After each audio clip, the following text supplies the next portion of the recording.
your soul and spirit fly into mystic.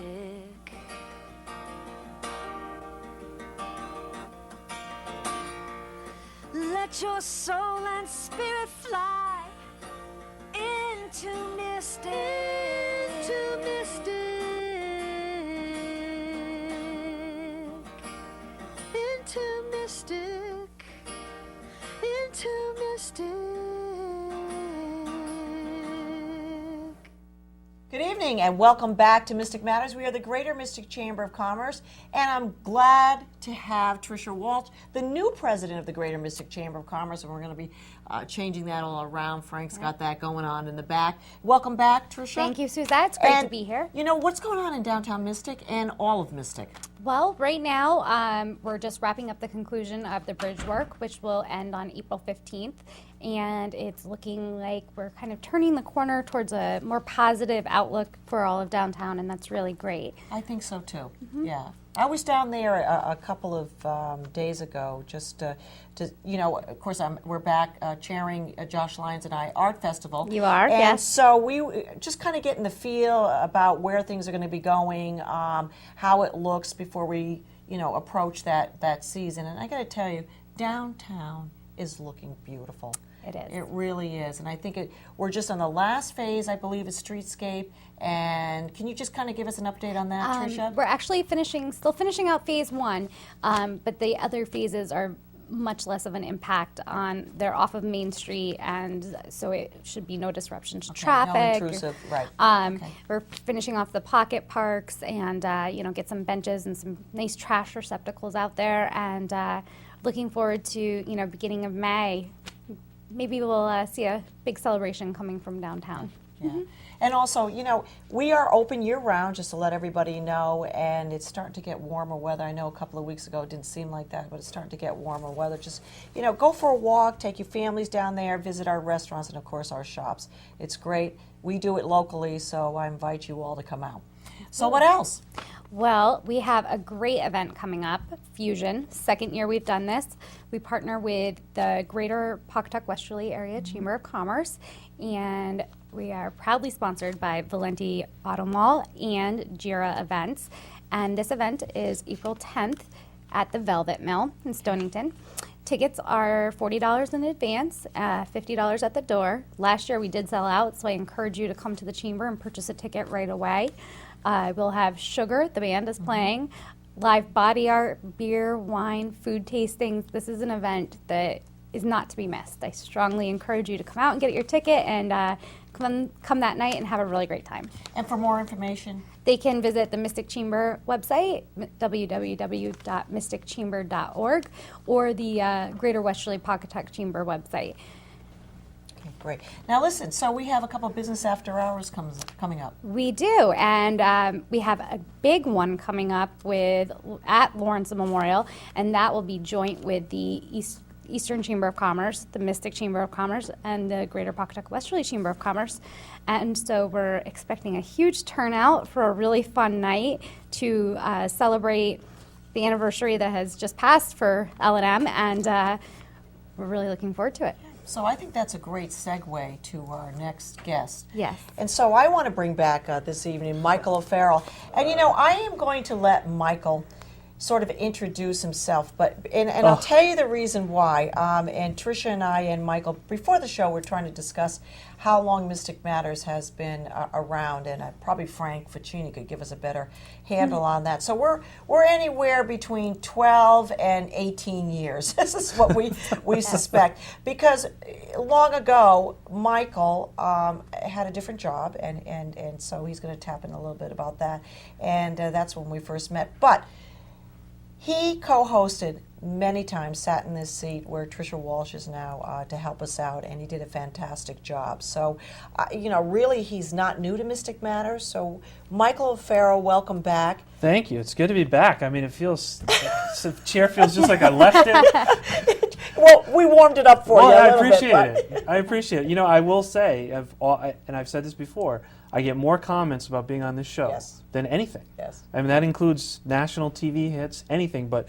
yeah, I saw you on Mystic Matters the other night. I mean, it's so, bring it on, everybody. Let me know you saw it. Right. Because Well- I know people are watching it. Right. Well, that's why we continue to do that. The Greater Mystic Chamber. We've had conversations, and of course Frank Fuccini and the staff and our volunteers. We've got Michael O'Toole in the back, but mainly why we do it is because we want to highlight our members, Right. and it is a great member benefit. So for anybody out there who wants to go join the Greater Mystic Chamber of Commerce, really that is the way to get on the show, and it's a show that is booked. I think it's number one in the ratings. Of course it is. I mean, every Well, season. Yes. if you can get past number one, it's Tricia and I now, so we've got a higher bar that we'd like to fulfill. But Right. Michael, tell us what you're doing now before we go into what's been going on at L&M. Sure. Well, it's been about 2.5 years. I've been the Director of Public Relations at Lawrence Memorial Hospital. It's been a great run after nearly 10 years at Mystic Seaport, but moving on to, I won't say bigger and better, but different things, certainly, and bigger. I mean, the size of the operation of L&M compared to Mystic Seaport is astronomical, quite frankly. But it's a whole different realm. I'm still learning about healthcare every day. As in fact, we're all learning about healthcare every day, particularly in the way it's changing now. But really, I'm blessed with the opportunity to be able to share the good things that some amazing people are doing every single day. And and they're doing God's work every day. I mean, I know that's a cliched thing, but it's true. When you see what happens and how a community hospital impacts everybody that every day is affected in one way or another by what we're doing at L&M. That's pretty cool. Pretty amazing. Yeah, it really is. Well, speaking of making an impact, now Right. L&M is building a new cancer center. We are, among other things. If you've traveled down 95 recently, just past exit 81, which is Crossroads, if you look up on the left-hand side, there's a 50,000 square foot building that's going up very quickly. You can't miss it. No, you can't. And that was part of the reason why that site was so important for us, quite frankly, is the visual aspect from I-95. But this June, the building is finished, and then we're having a grand opening on September 18th, and the first patient will be seen by the end of September. So from the end point of June to September, there's equipment installation and all that sort of thing, and getting everybody acclimated to the space, but we'll be ready for patients in September. The beauty of this is our clinical partner is Dana-Farber Community Cancer Care. So everyone knows the Dana-Farber name, but now you don't have to travel to Boston, you don't have to travel to New Haven, you don't have to travel to New York, you just travel a couple exits down I-95, and the best cancer care you can get is going to be right there. It's unfortunate in this area that we have so much cancer, and I think there's been some talk about that Sure. in New London Everybody- County. But the fact of the matter is that years ago, and as recent as maybe 5 years ago, if you were diagnosed, the first things out of your mouth was, you can't stay around here. You have to go to Sloan Kettering, you have to go to Dana-Farber, or you have to go to Yale. And for the families that have been affected by cancer, just the driving alone and having the fact that you have to uproot your family can really be a hardship. Sure it can. So knowing that right down there in Waterford, off of I-95, is a unit, because what you don't need when you have to deal with families that are affected by cancer is more stress. Parking, Where to park. hotel, food, just communication itself. Right. And then once you're gone out of your sight, you have to also take care of the family that's still at home. Right. So to me, that just, that's win-win all the way around. And Michael. we have our own little community cancer center now, has been for a few years, but as you said, New London County has the highest rate of cancer in the state of Connecticut. Why? You can all come up with your own theories as to why, but the facts are the facts. So the numbers are there to support this. And we're going from about 9,000 square feet to 50,000 square feet. We're going, we're bringing in Dana-Farber, which is going to allow for a number of different things that aren't currently available: second opinion clinics, clinical trials, genetic counseling, all those types of things. The other beauty of this project, it was designed with the help from patients.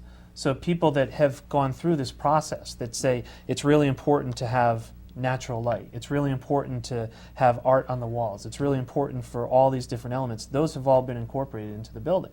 So when you walk into this structure, when it's completed, it's going to have that warmth, that comfortable feeling, and it's going to basically provide patients with a comfortable place to come for the best care that you can get. It's that simple. And to get there, you just drive up the driveway and you pick a parking spot.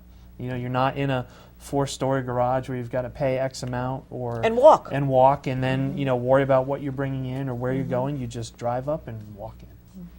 So, I mean, it's a significant development for L&M, but more importantly, it's a significant development for the community. So we couldn't be more thrilled. So how has Governor Malloy's budget, how has that affected Lawrence Memorial Hospital? Did you hear that, and Trish? We start off. Sorry, we start on one that's a little bit more on the positive, maybe, but How much time do we have? Well, I think let's just kind of set the stage. I mean, this budget is going to affect all of us. Right. And there's different elements of it. So I think, Michael, here today, if you would just break it down for us, because I think for all of us that are entrenched in this budget and understand it, and we all work with it in different parts of our lives, but this budget is directly going to affect so many people. It sure is. And it's going to, and you have people that are working on this Oh, yeah. every day. Right. But tell us where we're at now. Well, there are 30 hospitals in the state of Connecticut. And over the next 3 years, those hospitals will lose $600 million. That's million from this budget. L&M's share of that is approximately 22 to 24 million, depending on how you break down the numbers. So what's happening? You know, a few years ago, the governor said he would never take away the safety net. Well, that's exactly what he's doing. You know, you can make the argument that there's been this windfall of money. Well, all that means is we're losing less than we were losing before. So we're instead of losing 70 cents, now we're losing 50 cents on the dollar. The other challenge with that is, as there are employment issues and folks are out of work, then the increased number of people that are relying on support from the state and the federal government is increasing. So we're seeing more and more folks that are coming in every day that are receiving treatment. Will never refuse treatment for somebody. Right. But the amount of money that we're getting back for that is diminishing Right. as more of them come in. So, and it will increase over the next 3 years. Our share this year, I think, is about 6 million, and then it goes up to about, I think it's 8 or 9, and then we're looking at 12 beyond that. And we're not alone. I mean, Right. you know, Bacchus is losing more than we are. So these are significant issues. We have sort of mobilized our staff to reach out to our legislators. We've been sending out postcards to all Right, the and legislators. that's where and that's asking how them, people can help. Right, ask Yeah. for help. You know, Yeah. they need to know that there's a significant issue here. That if this goes through, what's going to happen? You're going to wait longer at the emergency room. Other services that maybe you've come to depend on are either going to go away or be basically dismantled, half of what you would normally basically expect. eliminated. Yeah. And there will be layoffs. There's no way around that based on these numbers. So we've got the staff interested enough to understand what's at stake here, and they've reacted you know, quite strongly in our favor to make sure that legislators know. So if you have a concern, call your state rep, call your state senator, and let them know, because you will be affected by this. Right. Well, it's that whole domino effect, you know. And I always say to people, while you're feeling good, it's okay. You Right. don't have to think about it. Right. But it's that one time, and you know, in a course of a day, that your life can change Oh, yeah.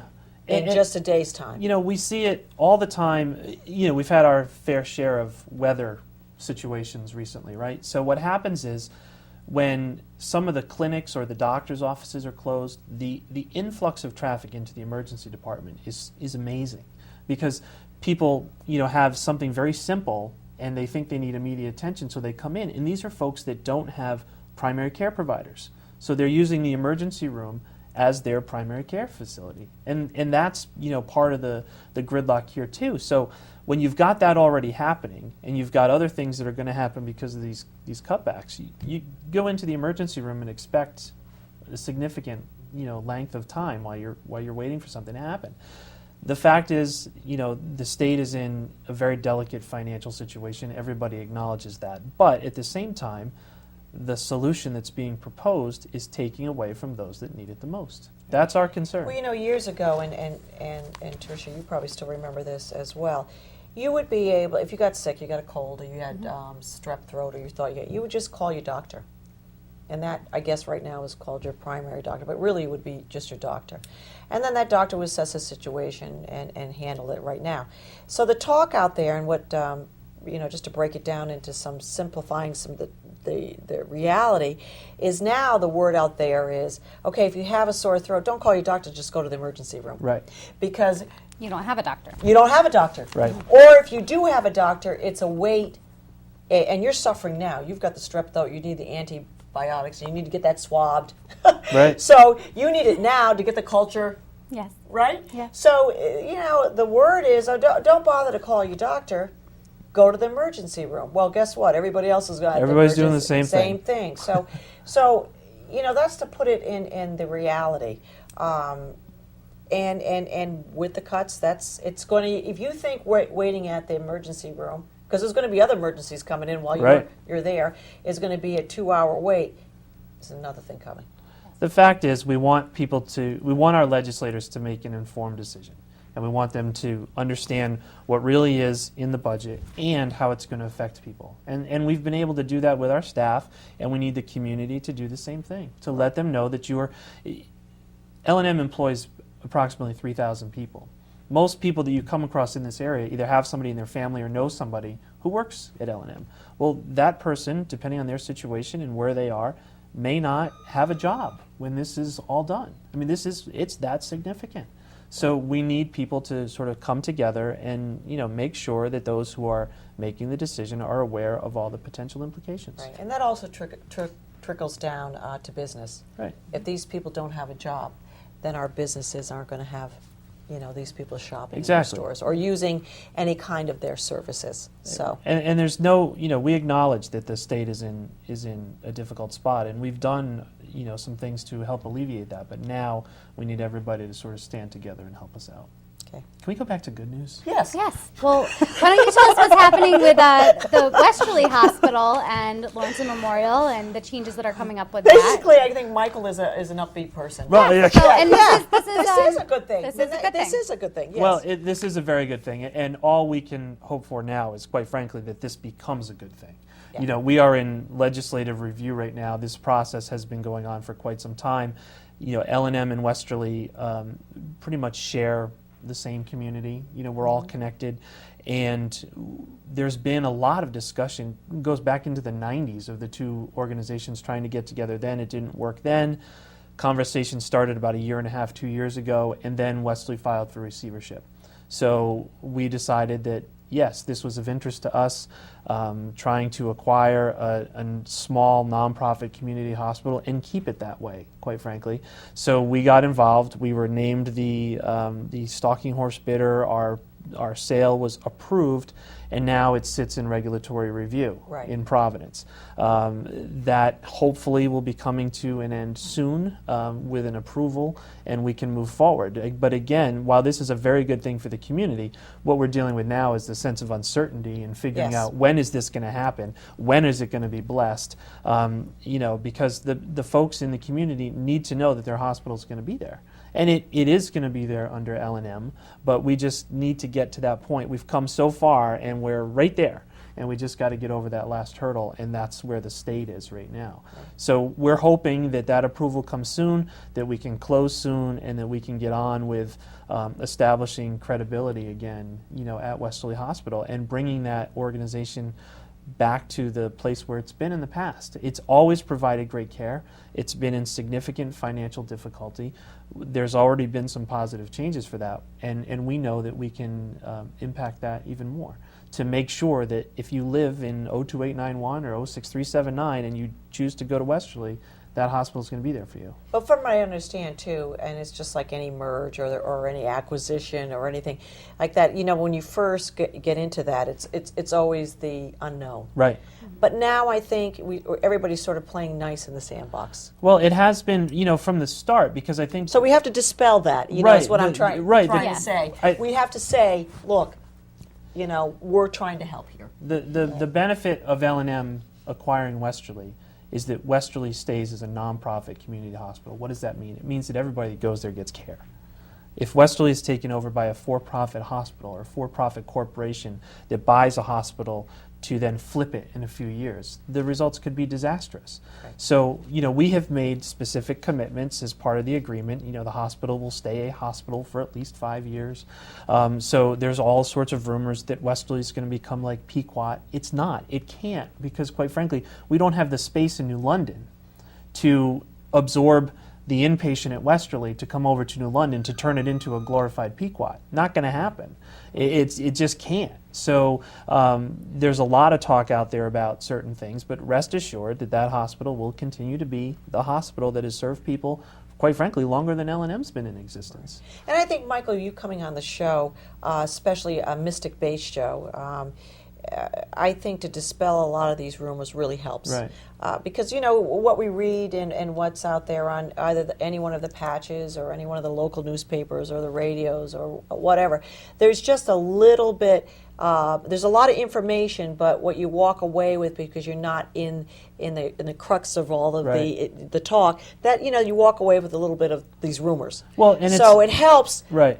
from the public relations side to come out and sort of help us along the process. And it's very emotional. I mean, a hospital is, you think about major life, right? Great, yes. Major life events that happen at a hospital. Yeah. And quite frankly, I'll bring it up, this is one of the issues at hand is, Westerly is transitioning away from having births at the hospital after Right. June 1st. And that is I'm so glad you brought that up. hugely emotional. Yeah. But the fact of the matter is, the numbers do not support it. This is not an L&M decision. Okay, this is L&M did not make this decision. Right. This was made through the mastership, and there are a number of factors in play: the doctors that are available, and quite frankly, the population that exists for giving birth to babies. It's not there. Westerly does a small number, almost less than one a day, and so the care isn't leaving the community. The delivery is, but the care isn't. Well, the numbers aren't there. Right. Okay. Less than 300 a year. Exactly. And I think that is typical. And I hate to call because it is emotional. But you have to put that business model in for the sake of the hospital. Right. And for the sake of the employees. And when you do that, obviously there are things that you have to cut out. And it's going to be a little bit of a transition period, there's no question about that, but the care is going to be in the community. And then the beauty of giving birth at L&M, we have the region's only neonatal intensive care unit right down the hall. So if you give birth to a bouncing baby girl or boy and there's, God forbid, an issue that needs to get taken care of, the baby just gets brought right down the hall. And then the best doctors around for infant care are right there. So that's a huge plus. And I think as people start to understand more about what we have and what our services are and what is available to them, that it'll start to smooth out a little bit. But there's no question, it's probably been one of the roughest patches. But again, the fact is, after this deal closes, soon hopefully, that Westerly will continue to be the hospital that it is, and that L&M will continue to support it. We're not going to take it over to change it, Right. except for the better. Well, speaking of positive changes, if we want to just kind of end on, I know you were. And Well, I know we're I wrapping know. up. I can't believe it. I can't this believe isn't a it. four-part Yeah, session? Michael, Let's that's have why you we love to back. have you on. Next, they can wait. I love Michael Farrell. We were mentioning earlier that there's an elective angioplasty Right. option now at L&M. So if you're having a heart situation, right? You're having a heart attack, and since 2008, you could come to L&M and we could do what's called emergency PCI, which is emergency angioplasty, and bust the clot right there. Very positive results. Look, did you hear that? Bust the clot. Yes, I- that I- was I really- interesting. yeah. And you believed everything I said. Oh, yeah, But the fact is, That's why you're in PR, not a doctor. Okay. we're saving people that way, and they're not going down to Yale. They're not going to other places. They can come here. Now, just recently, we were given approval by the state to do elective angioplasty. So if you have a heart situation and you go for a cath or some other test that shows there's a significant blockage or something, we can now take care of you in New London. Again, saving it for people to travel down to Yale, getting it done right here. We are the only hospital. That is huge, It's, I have to it's, tell it's you. bigger than huge. Yeah. We are the only hospital in the state that can do emergency and elective without having the capability to do open heart surgery, which is significant. And the reason why we got this is because the results from the emergency work that's been done since 2008 have been stellar. So now, if you're having an issue, you call 911. Any EMS provider that picks you up is going to bring you to L&M, and we're going to take care of you. Wow. And then if you go through the normal procedures and discover you have an issue, we'll take care of you too. Well, you know, we only have a few more minutes, and first of all, thank you for telling us all about this angioplasty. But my heart really still goes out to you, Michael Farrell. You What know, did you still I have one. do? You know, Oh, you still have gosh. won my heart. You know, and Did we're the gonna lights really- pick up my blushing? No, it's been great. And I think following. you provided an enormous amount of information in a very Absolutely. short period of time, Yeah. so it was very interesting Yeah. to hear all of You know, them. the fact of the matter is, in the business after hours that you mentioned next week, you know, it's in celebration of our 100th. It's kind of a few months late because we had a little scheduling glitch Yes. before. But the fact is, the hospital has been a member of this community for 100 years. We're not going anywhere. We're getting better and stronger every day. Our leadership is mind-boggling to me, how they're thinking of all these different ways that we can go to make sure that we're providing the best care every day. So that's happening in New London, and soon, hopefully, Westerly's in the fold too. And you know, we're all one big community. It's right. neighbors helping Right. neighbors is Exactly. really what it is. So it's, you know, I couldn't be more thrilled to be where I am, and I couldn't be more thrilled to have the chance to dispel some rumors today and share some good news. And I want to come back. Well, Michael Farrell, geez, it's been a great show, and we do want to have you back. Excellent. And you're doing some great work, and we'll see you at on April 10th, Business After Hours. We've got that marked up on our schedule, don't Exactly. we, Tricia? Yes, I do. Well, anyway, so we have to wrap up the show. Thank you, Tricia Walsh. Thank you, Great Suzette. co-host. Thank you, Michael Farrell. I think Anytime. you have to come back again because I think we're going to have to talk about some other things. There's a lot to talk about. All right. We are the Greater Mystic Chamber of Commerce. Good evening. Your soul and spirit fly into mystic.